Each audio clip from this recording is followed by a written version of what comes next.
Please subscribe and don't forget to press the bell icon to get notified whenever we upload a new video. I don't shy away from anything. The size and the magnitude of companies that I take on, it takes a lot of courage.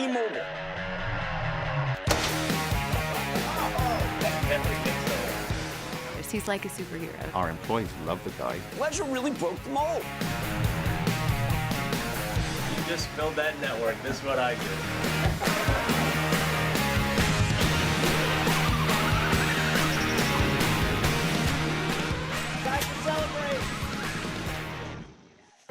John Legere really came up with a formula that works. I mean, he had this understanding that they were going to be the cool wireless company at T-Mobile, and he was going to attract millennials in addition to so many other consumers, and do it in part around his own personality. If you landed from Mars and came here and saw this wireless industry, you would get back on your ship and go back where you came from. A lot of people feel that companies themselves are soulless, that CEOs are buttoned down, and that if you do become anything other than that, it's going to hurt your business model. You are a living, breathing example that that's wrong. Hello, who's this? This is Lisa. Lisa. John. What's up? Oh my God, can I just tell you, you are the best CEO on this planet? Yeah, but that's easy because most CEOs suck. There's a shtick to John, but the shtick is completely in keeping with his company. That's why it's genuine. He's a rebel. He was kind of a cultural alien at the beginning, and he was kind of a rock star in a symphony orchestra. And eventually, the orchestra learned and loved to play rock with him.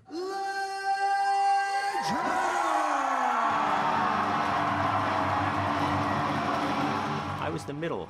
I had a younger brother, younger sister, older brother, older sister. My father worked 42 years for Army intelligence. Whatever money he had was in his pocket.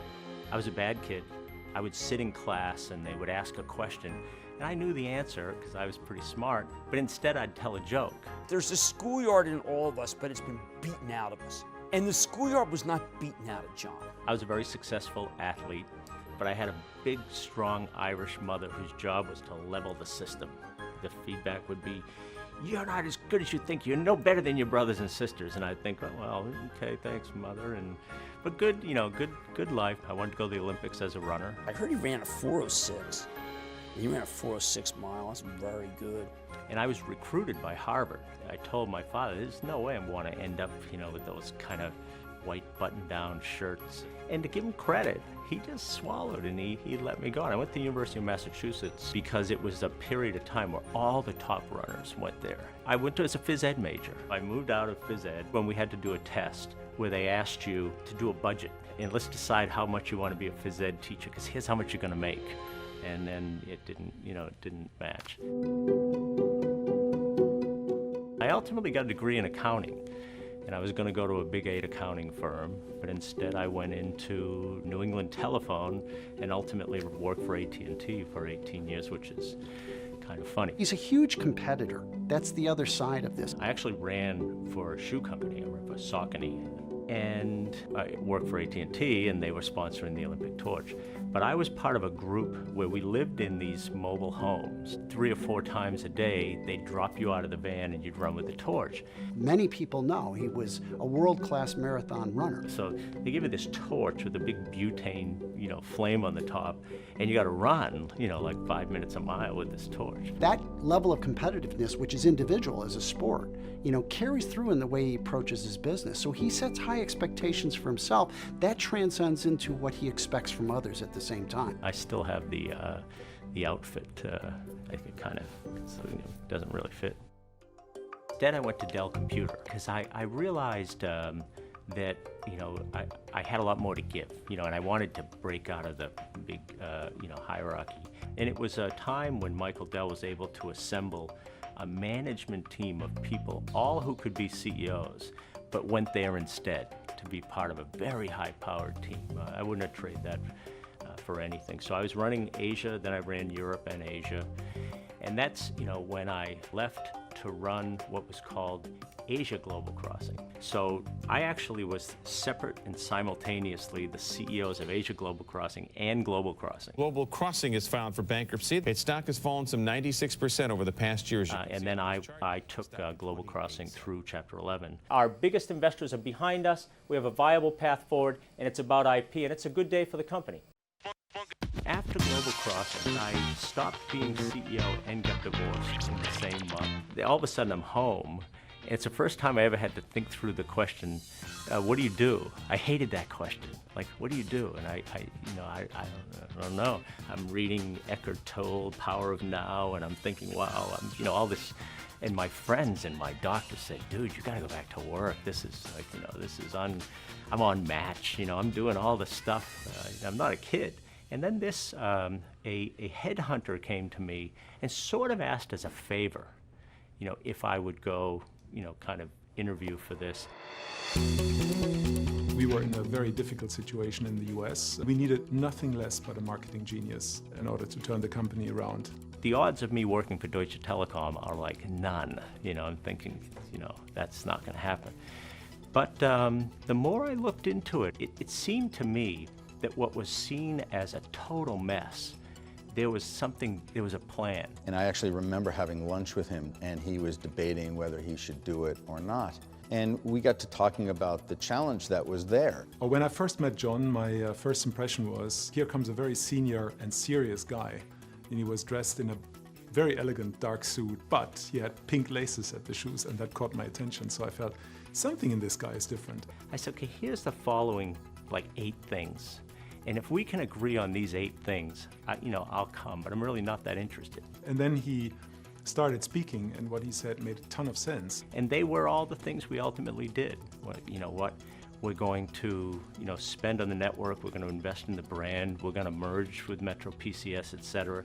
We're going to crawl over to Apple and get the iPhone, no matter what we have to do. And we saw eye to eye. I am pleased to announce John Legere has accepted the position of Chief Executive Officer for T-Mobile USA. Message is sent clearly. T-Mobile is here to stay. It's so me, and it's so, core to what I was made to do. And to think that I even thought about it for more than 2 seconds, it's incredible. And every story needs a hero and one needs a villain. And we're the hero. And, AT&T was the villain. And they took the bait. Hackney Slow Cooker Sunday! That is an incredible slow cooker vegetarian lasagna. I have some great recipes for you, John. Are you listening?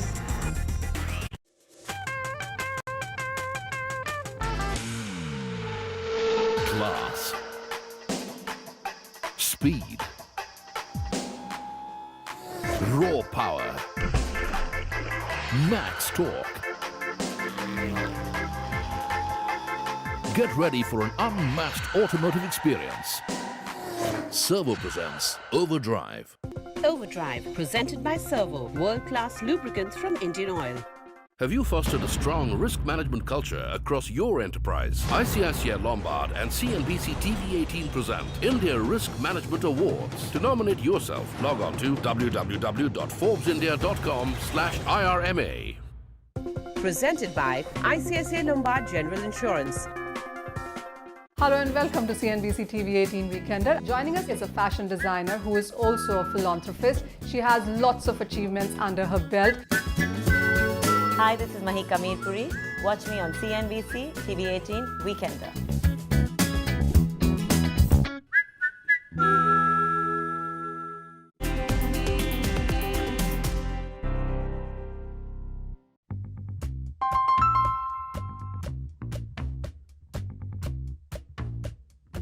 Pick up my phone and check my Twitter and turn on CNBC and text with Faber and Kramer. Let me check and see. Good morning from Guatemala, David. Guess what? They have no CNBC at this hotel. I can't believe it. And I said, Guatemala, that's awesome. And he said, huge call center. Sent me a picture of the call center. My phone and Lifetime Movie Network. Magenta. So if it's Magenta Monday and you're in my closet, what do you look for? Well, maybe a hoodie. No, it's a little hot. T-shirts have to be magenta. Bike helmet, magenta. Sneakers, magenta. Sandals, magenta. Happy Magenta Monday. I have black jeans, The attire that he wears everywhere, he's like a walking billboard. magenta and black t-shirts, It communicates right there that I'm one of you, you're one with me, and then hoodies and sneakers. and we're all in this together. And when I was in the Philippines in the call center, they gave me this shirt, which I've yet to find the right occasion to wear, but I'm sure it's The reason why it works is because he's not a phony. What you see is what you get. He speaks to his customer very clearly, and he's intense. But that pink, I don't know about the pink. When I open my closet and I just have to pick an outfit, I know that I'm wearing magenta today. I feel super prideful in wearing this wearing our gear. I love, being a walking billboard for T-Mobile, and we really do bleed magenta. One of the most satisfying moments you can witness any day at 8 p.m. in any city in America, which is go watch the lights go out at a Verizon store. Lights go out, the first thing those employees do is get out of those clothes as fast as they can. Watch a T-Mobile store close, and out the door, dressed in as much T-Mobile and magenta as they possibly can, are my employees. And if they change, it's only to put more on. And then that's brand, and it's a big deal.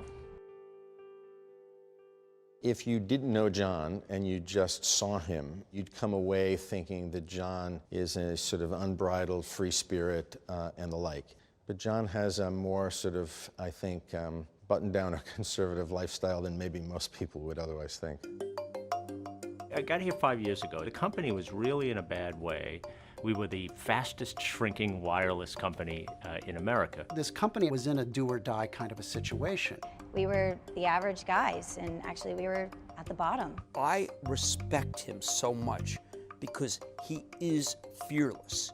And when you're fearful, you're just another guy. The biggest problem with T-Mobile at the time was that it had just been a failed merger between AT&T and T-Mobile. AT&T is dropping its $39 billion bid to buy T-Mobile in the face of pretty fierce objections from both competitors and U.S. regulators. We're either going to be extraordinarily successful or this is going to be, a rolling disaster. And we were also a subsidiary of Deutsche Telekom, so not a public company, no iPhone at the time when everybody had the iPhone.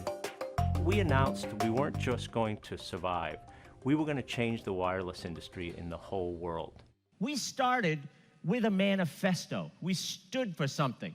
The Un-carrier stood for solving customer pain points to fix a stupid, broken, arrogant industry. It's David versus Goliath, and he gives his employees a sense that, they're fighting the big machines, and they should work each and every day in a mission to unseat the incumbents and let the big magenta machine sort of take lift. And and every story needs a hero and one needs a villain. And we're the hero, and AT&T was the villain, and they took the bait. He was like, all we have to do is look at AT&T and Verizon and do what they're not doing. We are going to be the them, and we coined the term the Un-carrier. Customers are living in fear or in shock of their bill. This is a big deal, and I'm pissed. And when I get pissed, it keeps me awake at night. And when I stay awake at night, we think of to do. He takes it to a level that is so in your face that you actually stop and listen. And isn't that exactly what you need when you've got 4 huge companies competing against each other? And there's no way that I was going to have the economics to compete with AT&T and Verizon. You want to be a CEO of AT&T? I passed that shit up a long time ago. So I knew I had to stick out. I needed to get us noticed. The big problem for Dumb, Dumber, and Yellow is that this mechanism is working. We're growing. I'm not sure if you're dumb or dumber.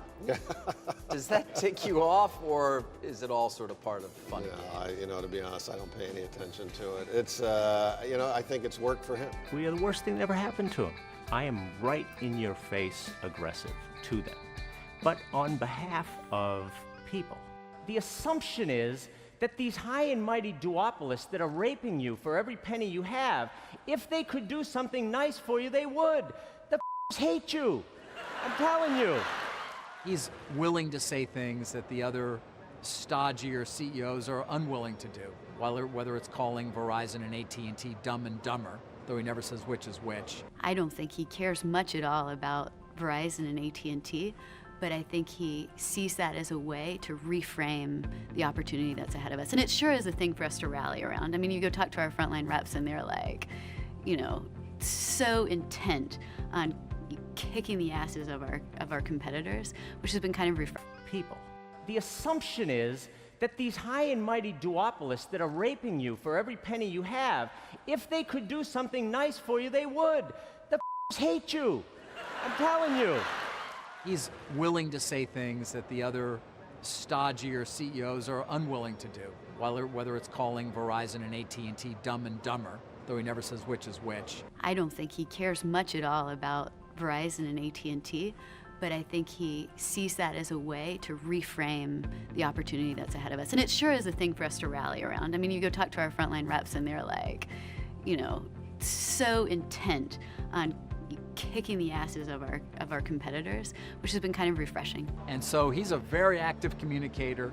I think it has helped without a doubt for not just the identity of the company, but for its actual business. If I fight with a big player and win 50% of the time, that's 2.5 times my market share. If you can't handle the heat, get out of the kitchen. I probably do 6 or 7 hours a day just on social. Let me remind you again of the week. Come on, iPhone 8, 8 Plus, the watch, Note 8, $300 trade-in special on the iPhone. You don't expect a CEO of a company to be willing to spend that amount of time engaging with customers. It's something really special. I think I'm causing CEOs a problem because CEOs were led to believe you can't do this. How can I help today? No, I just want to say my favorite is the T-Force from Twitter. I think that other CEOs want to be as social as John Legere is. I don't think 80% of them can be, and I don't think that 99% of them could come across as genuine. Oh, whoa, that almost took the roof out. You know, one of the things you can't do in social is it has to be you. You know, if it ever becomes, and you can tell who's, you know, if it's somebody being you, they vote you off the island. Twitter is where I see him most often. I'm 100% accessible. I've got almost 5 million followers, but my secondary followers, I think I've got 180 million. My daughter, she'd say, oh, you know, I want to talk to, you know, so-and-so. And I said, oh, watch this. And I'll text either Above and Beyond or I text Snoop Dogg. And she'd say, you kidding me? Why would he text you? I said, well, come on, they all follow me on Twitter. The ledger emoji, of course, I knew it was a big deal. I've got a whole set of gear just with the emoji. He's a mastermind of playing social media. So in a way, he is the brand and the brand is him. My T-Force team, the social media team, there's a group of them that, you know, watch on John's handle to see if there's a customer that's really upset. And a lot of times I'll reply or I'll say, can I call you? And I'll just call. John's engagement, intensity and frequency in communicating with customers that way has had us build an entire social media platform that doesn't exist in other companies. You know, listen and do what they tell you is sort of the management philosophy. And he leads by example on that particular point. He listens better than anybody I know. Classic story from John's early days. He'd spend his evenings listening in on customer care calls. I got a problem with my phone. And they say, oh, you want to talk to sales? Nobody calls to say I love you. You know, they call when they're so frustrated. And I heard the way that they were taking care of them. And it was a big part of me thinking that if I could get the whole company to behave that way and care about that customer so much, that we really could be different. And then he came back in and told us as a management team what we needed to do and fix, not the other way around. I'm all about truly am, and I always hesitate talking this way, but I'm all about the frontline retail and care reps. I mean, I firmly believe that almost no other interaction in the company matters besides those two. I often tell my frontline employees, everyone between me and you is the enemy. He's invested in the front line. He connects with us one-on-one. Most CEOs don't do that. I don't see CEOs going into retail locations or call centers and really trying to connect with the people and really, removing those barriers. He is a general in an army of people who want to follow him because he's one of them. We made all of our employees stockholders, and he fought hard for that because he believed there was much more power and commitment if you're an owner rather than just a renter. What we did was grab the parts that were cool, and Magenta's cool. He can be charming on one hand, and he can be a raucous Las Vegas nightclub act on the other. I'm gonna make some brownies in these, some Purple Kush brownies. Thank you, John Legere. I get Batman memorabilia from everywhere because I've taken on the Batman persona. Yeah, I'm kind of partial to all of it. That's Ledger Dog. You guys just talk amongst yourself. Hey, I wish I thought of that. The original spokesperson in our ads. What do you think about my ideas? I couldn't agree with you more completely. I've had the Yes Man since I was a very young manager. I find it very helpful. This is a new addition, my construction hat, so when I go to the lab, I can use this. This is Ledger Doll. Ledger Doll is always here unless he's on set. Yeah, it's an et cetera of memorabilia here, all very T-Mobile. Ledger Doll, fun fact, is if you look at almost any commercial or video blog that we do, he's in the commercial. Is Ledger Doll here today? Carriers, they want to screw you. We just want to take you to dinner and a movie. I'm in Seattle. And in all this stuff, strange as it may seem, builds a connection with that same audience, the young millennials. That's what they want in a wireless carrier. They want a wireless carrier with a CEO that has a doll hidden in the drum in the commercial. He speaks to every man very clearly. Happy Slow Cooker Sunday! So I do a Slow Cooker Sunday show on Facebook Live. He has not approached me with my slow cooker cookbook. I have aprons. Like my apron? Hats, the whole deal. I don't know why John Legere has not done that. I have some great recipes for you, John. Are you listening? I do it every week, no matter where I am. Oh my God, it's gonna be great. And he's funny. It's natural. I make mistakes. The camera's the wrong way. Wow, Mama Lucia. I've got, emoji Ledger crock pots. I've come a long way since I was filming Sideways. I hope it's not filming Sideways today. I take it with me on trips. I do it from a hotel room. Today's gonna be Thai chicken soup. It's gonna be so fantastic. I have tons of companies that want to collaborate, chefs that want to collaborate. John, will you come on our show? Snoop and Martha want me to come do it on their show. We're going to do a whole show on slow cookers. He can't cook slow, he gotta cook fast on our show. Though. Oh, but you're going to have a new slow cooker too, He's not the only one. Can I have this? You can take that home, please. John, can I have this? Yes, indeed. The scale of it is off the charts. I'm gonna make some brownies in these, some Purple Kush brownies. Thank you, John Legere. Yeah, it's a big deal. Have you seen my new book, John? It's called Slow Cooker. He's very, very energetic, very colorful. And top with a dollop of ricotta cheese topping. But don't underestimate how savvy he is. Very. This isn't a game. This is a unbelievably valuable tool, but it's a competitive advantage, and I think it's worth billions. Billions. He's ripping up the script, changing the industry, because he doesn't care about the mold that his predecessors are working off of. Walking into an industry without years and years of experience in that industry, coming in and taking the point of view of, I'm going to be a rebel, I'm not going to play by the rules, I'm going to turn this upside down, I'm not going to ask for permission. I think that's great. He's a heroic figure in a landscape filled with people who are just part of a bland army. I think that John absolutely has transformed the industry in many ways. This is an unparalleled story. But he's a guy who's got just what I would call incredible range. He can be charming on one hand, and he can be a raucous Las Vegas nightclub act on the other. Magenta's cool. I think the magenta and the sneakers and the hair are one thing, but what is really at the core of John is a very genuine passion to drive the T-Mobile business. I think he took a big leap of faith, and he's navigated that journey really, really well. So I think that was pretty bold and brave for him. It's hard to think that he's at the end game now. I think he has a whole host of things that he wants to do, a whole host of goals that he wants to meet, and I think he's just getting started. 5 years from now, T-Mobile will be easily the #1 wireless player in America, no question in my mind, but will also be part of an integrated infrastructure. Convergence will take place, content will be more prevalent and integrated, but it'll be built around this brand. I still think of this period at T-Mobile as a moment in time. It's a moment in time to accomplish something historic. So I love it.